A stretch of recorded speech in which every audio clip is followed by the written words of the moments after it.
Today we're going to be making a clock, and we're going to be making a 12-inch round clock, and we're going to be using some solid wood that we planed down to be a half-inch thick. There's lots of steps to this, and so follow along with me. This should probably take you 1 or 2 class periods to get this completely done, and this will be a project that you could turn in for points at the end of a Woods 1 class, or you might just be doing it because you got a little extra time and you want to build something. So I want you to open Vcarve Pro, and I'm going to create a new file here. So yours might default to all sorts of different sizes, but what I want you to do is I want our job size to be 13 inches by 13 inches. So you can see up here in the top corner, I'm changing that to 13 by 13. I want it to be on a half-inch thick piece of material. We're going to zero our position from the material surface, and we're going to go from the center of our board. That's really important that we do those things exactly like what it looks here. And then hit OK. Now we're going to be in the edit menu for building our clock. And what I want to do is make an outline of our clock. It's not going to take up all of the white space. The biggest I want our clock to be is actually going to be 11.5 by 11.5, because if I do that, I can cut up a 4x8 sheet of half-inch material and give you a 12-inch by 12-inch square, and you can use all of that. It gives you just a little bit of margin. So I'm going to come over here and click this. I'm going to say the center point is 0, 0. I want the diameter to be 11.5 inches. Give us again that half-inch of margin, and it's going to drop that in there. So you can see I've got enough room to get all the way around my board. Now, a couple requirements of the clock is with the CNC router, you've got to cut out the outside circle, and you've got to make at least 4 numbers. Now, the numbers can be anywhere on the clock, and I'll show you some kind of fun examples of what that could look like. But if we have an image on there, we've got to have some sort of image or logo or brand or last name or something like that in the middle. And if it's going to be something big and bulky, we can do it with the CNC router. Otherwise, we can also use the laser engraver to do the logo or image in the middle. So I'm going to show you kind of all of these options as we go through our time here this morning together. So the first thing I want to do is anchor the clock with my numbers. And this is a smaller clock, and so I'm probably not going to be able to get all 12 numbers in here. And you wouldn't even have to do numbers. You can do Roman numerals if you want. But I'm going to start over here at the text tool, and I'm going to type in a 12. When I am looking for a font to use, I want something big and bold. My favorite thing to do is to recess the numbers in. In other words, we're going to hollow out everything between the 1 and the 2. And then what I like to do is take a little paintbrush and I paint the inside of the numbers so they really pop. And so that's what this tutorial is going to show us how to do. But I need my router bit to actually fit in there. I'm going to use the end of this router bit. Let's say I'm using, this is a 1/4 inch. I need the space between the 1 and the 2, or in the 1, I need to be able to fit a 1/4 inch in there. And so I can also hit bold, and that makes them a little blockier. Or I can look through here and find something like this one right here. That's good and bold. You don't have to use that font, but I like a good bold font like that. Text height, I'm not super picky. You can kind of go with what looks good. I'm just going to, for consistency's sake, do 2 inches. And now if you notice I click away, that's no longer pink. I can keep doing this and say okay.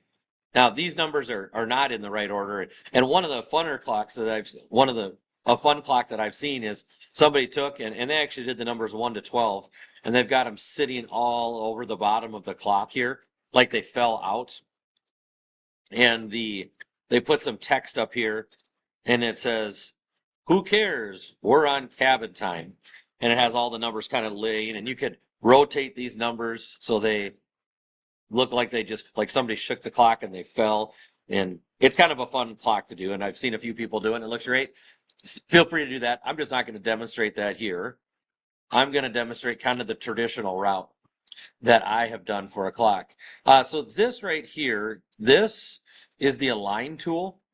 So we can do quite a few different things, but what I'm going to do is at least center that 12 so it's centered. I wonder what you could play around with these different buttons, but they are kind of fun to play with. So I'm going to get these close. So I'm going to get the 6 close. And if I get it close, what I can do then is come over here and I can say align material to the middle, and that's going to put it exactly in the middle. Same thing over here with the 9. It looks like there's a little funky. I'm actually going to try. I'll show you how to get rid of that in a minute because that's going to CNC out kind of funny. So I'm going to move this, get it close, say align top to bottom. So now they're all at least aligned pretty close. Now there's another feature on here that you can do, and I'm just going to give myself a little bit of more room because we don't want to have these numbers lined up exactly. We don't want them on the edge because if we put a router profile on the edge, it looks kind of silly. So I'm going to select this circle and I'm going to say offset inward a 1/2 inch. Say offset. Now what I'm going to do is I'm going to hold down shift. I'm going to close this. I'm going to hold down shift, all these numbers and that, come back to the align and say align selected objects to the last item in their selection.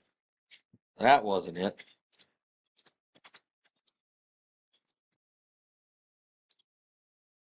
I wonder if I can align this.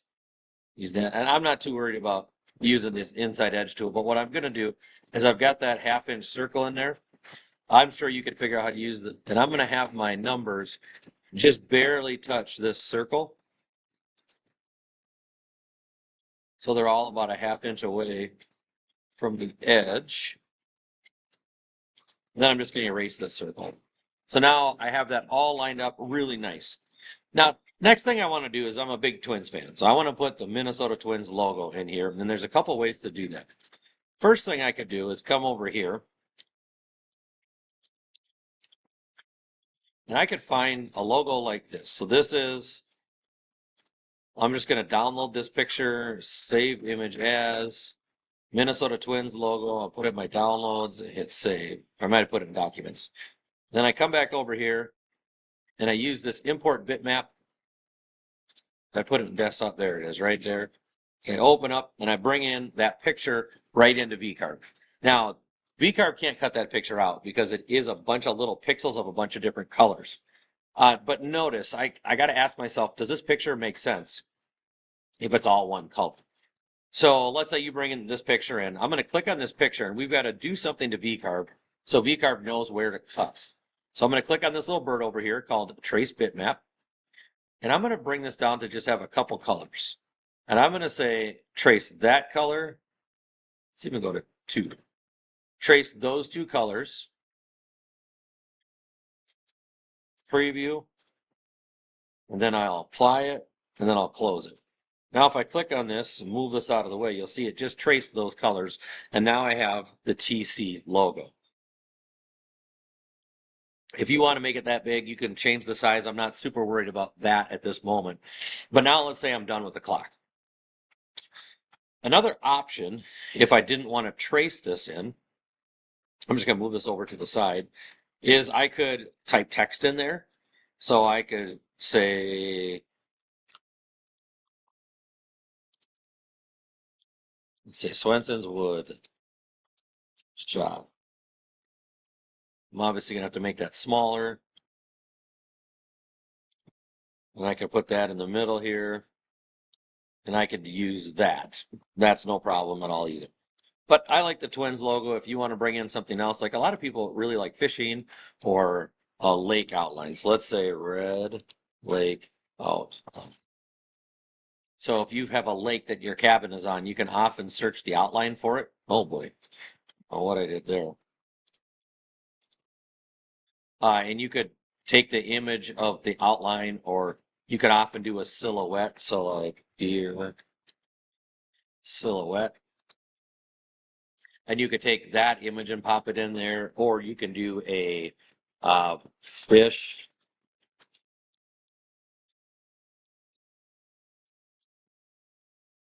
coloring page. I like putting the word coloring page in there because then you get nice big black and white. Now, you may not want to do a cartoon fish like that, but if you search enough, you'll find a fish that you could probably live with. But what we're looking for is just that bold outline. There is another option called Brands of the World. This website is a little bit fickle. I'm going to use the Minnesota Vikings for an example.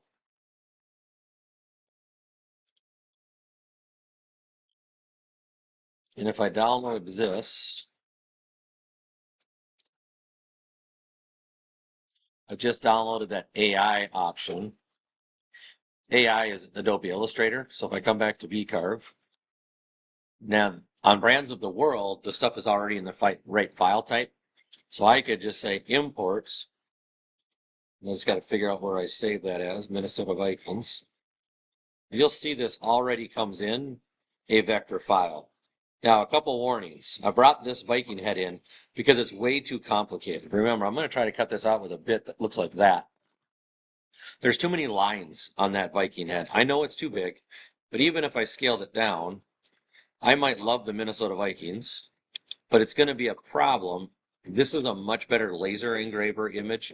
The TC is a much better CNC router image. So I can bring this guy over. I'm going to pop this back in. I can do my center align if I wanted to. There we go. Now we know it's in the exact right place. So now I've got to do the tool pathing for this. So I am going to do the tool pathing like we are carving out the inside of these and we're going to paint them. One thing that bothers me is this. I want to cut this, but in order to change text, I have to say convert to curves. Now I think I could probably get that in there. There we go. And clip that out of there. So my tool paths, I got to tell what I want it to cut out. So I'm going to hold down Shift. When I hold down Shift, it will cut out all of the things that I click on. And I come over here and I say a pocket toolpath. So a pocket toolpath cuts out in the middle of everything. My cut depth should be 0.125. We're not going very deep. And I want to select the right mill. So I want a 1/4 inch end mill. That the end of a 1/4 inch end mill looks like this. It's just flat on the end. It's a great bit for cutting things out. Diameter, number of flutes, that's all good. This is good. 18,000 inches a minute. Feed rate, let's slow it down. 200 is kind of fast. Tool number 1, apply. So get all your settings to match this. Say apply and then select. It's saying it's going to do that in 2 passes. We can probably do that in 1. We're only going 1/8 of an inch deep. Get my face out of the way. We've got to ramp the plunge moves an inch. And the reason we got to ramp a plunge move, this is not an end mill, but it's kind of like an end mill. It's square on the end. It's not a drill bit that has a point on it. I've got to bring this in at an angle. Can't just drop it straight down because it doesn't have any cutters down there. I'm going to call this numbers. So I can get a preview here. Preview visible toolpath. And that's going to show me what it's going to look like when it's all cut out, set, and done. Now, some of you at this point may get an error. I'm going to just pop a number in here so you guys can see what an error looks like. I'm going to put the number 4 in here. Not because I want you to put a number 4 in here, but I'm going to try to toolpath the same way, just that number 4. And we're going to see if I get that error or I get this. So when I see the preview, so I'll say preview all toolpaths, it only does that. And the reason it does that is because the 4 here, turn these toolpaths on, this part of the 4 is too narrow. Now, if you've got none of your parts, like let's say you pick a cursive font and there are no parts that are going to have that tool bit actually fit in there, it'll give you an error saying your piece is too big. Now, you got a couple options here. So I'm going to just look at the number 4 here. So if I go back here, that end mill is a 1/4 inch. I also have another end mill that you guys can use called an 1/8 of an inch end mill. And again, if you need to copy all these settings, pause the video, go ahead and copy them. If you need to create a new one, you hit this plus button right here. You can name it whatever you want. 1/8 inch end mill, create settings, number of flutes, all this stuff is fine. Apply, select. Now let's look at what happens when I calculate this. Ramp that plunge move, calculate. Oh, I forgot to do this. I got to remove the 1/4 inch end mill. Now I'll hit calculate. And it still says that even at an 1/8 of an inch, that is too small to fit. So let's preview the toolpaths. And I don't get anything different with that number 4. because it's still too small. So you may get away with that 1/8 inch end mill doing smaller things, but on bigger things you're not going to get away with that. So use the 1/8 inch end mill if you need to, but you can see even here, I'm kind of surprised that on this 4 that didn't work.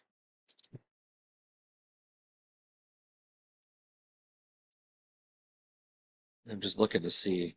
Let's try this. Let's make this just a hair bigger. See if we can get it to work. Just say recalculate all. And a little bit more fit, but this is still smaller than 1/8 of an inch. So I'd have to keep going bigger and bigger. Oops.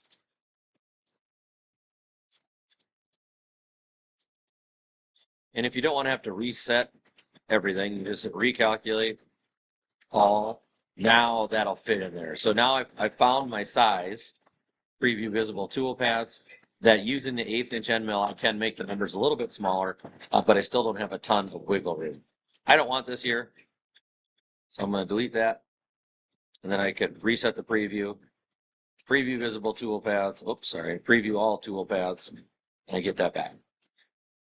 I'm going to delete the 4 because I don't want it there.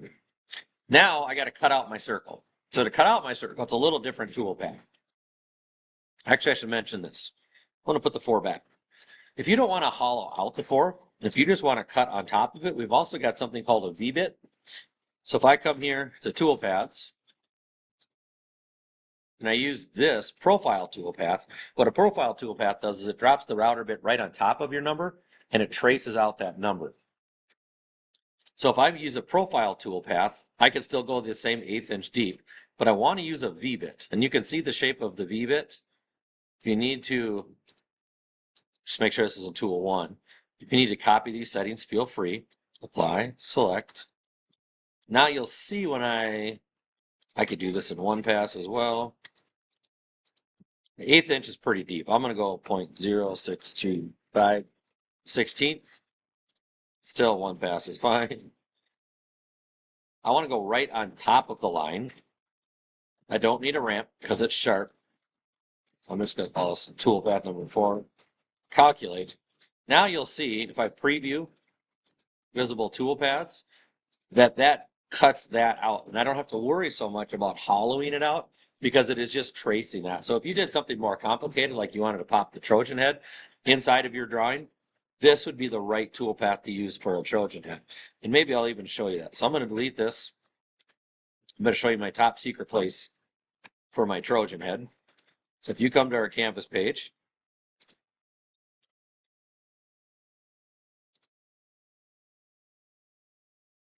and you come here to CNC Post Processors, at the very bottom, you can download the Trojan head file.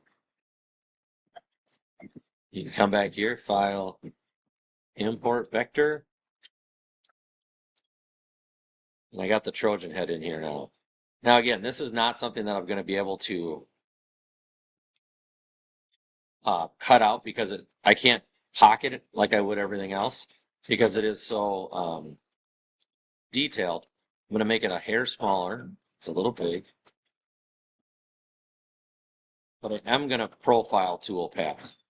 So I'm going to delete this. Numbers are still there. I can recalculate this to get rid of the TC. Okay, so we're still cutting it out with the 1/4 inch. I know the numbers, but I got to switch. So I got to draw a box around this. And I'm going to do a profile toolpath, a 1/16 of an inch deep, one pass. Don't need ramps. We'll call it Trojan. Calculate. Reset preview. Preview all toolpaths. So that's what my clock is going to look like. I'm going to do a profile with the Trojan head. I'm going to do a pocket for the numbers. And now I got to cut my project out. So I'm going to select this, come back here to do the profile toolpath. I'm going to cut it at 0.45. So I'm going to leave a little bit of wood at the bottom. I'm not going to cut all the way through. Otherwise, that thing has a tendency to wreck the router. I'm going to select my 1/4 inch end mill again. Select it. Now I got to choose. Do I want to go on the line, outside the line, or inside the line? Well, I want to go on the outside of the line. That way I keep my 11.5 inch circle. If I cut inside the line, sometimes I run the risk of hitting my numbers. I need to add a ramp because it is a flat bottom tool. That's an inch, and I'm going to call this the outside cut, not trips. I do want to do this in 3 passes. I don't want to try to cut through it all at once. We tend to break the router bits. Calculate, preview all tool paths again. Now I can see I got just a tiny little bit of wood left, but this is what my clock is going to look like when I'm all done with it. So at this point, what I would suggest doing is File, Save As. I'm just going to put it in my downloads. And I'm going to save it as my initials, KLS clock.